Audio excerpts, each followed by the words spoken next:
বন্ধুরা একটা গুন্ডা আমাকে প্রচুর বিরক্ত করে, ও জোর করে এসে আমার বয়ফ্রেন্ড হতে চায়। জিনি আই লাভ ইউ, আমি তোমাকে অনেক ভালোবাসি। আজ এই গুন্ডাকে তো আমি ছাড়বো না, আমার রাস্তা ছাড়ো, আমাকে যেতে দাও। রাস্তা ছেড়ে দিব, আমার গার্লফ্রেন্ড হতে হবে। আমার আগে থেকেই বয়ফ্রেন্ড আছে। দাঁড়াও, কেসে বান্দা তোমাকে ভালোবাসে। এই যে এই ছেলেটাকেই আমি ভালোবাসি। আরে এই গুন্ডাটার সামনে তো মিথ্যা বলে দিয়েছি, এই ছেলেটাই আমার বয়ফ্রেন্ড, কিন্তু একে তো আমি চিনিই না। এই ছেলেটাকে এখন কোথায় পাবো আমি? আরে জিনি দেখ, ওই যে ওই ছেলেটা। জিনি এটাই ওই ছেলে। আরে হ্যাঁ, শোনো, আজকে থেকে তুমিই আমার বয়ফ্রেন্ড। হুম।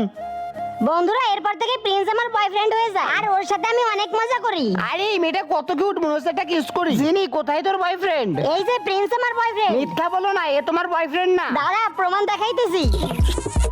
रहा नहीं जाता। জিনি তুমি শুধু আমার, আমি কাউকে হতে দিব না, একে আমি মেরে ফেলবো। জিনি আমাকে ভালোবাসে। এরপর জিনি আর প্রিন্সের মিল হয়ে যায়, আর এদের গল্প এখানেই শেষ হয়। এরকম গল্প পেতে ভিডিওতে লাইক করে চ্যানেলটি সাবস্ক্রাইব করে দাও।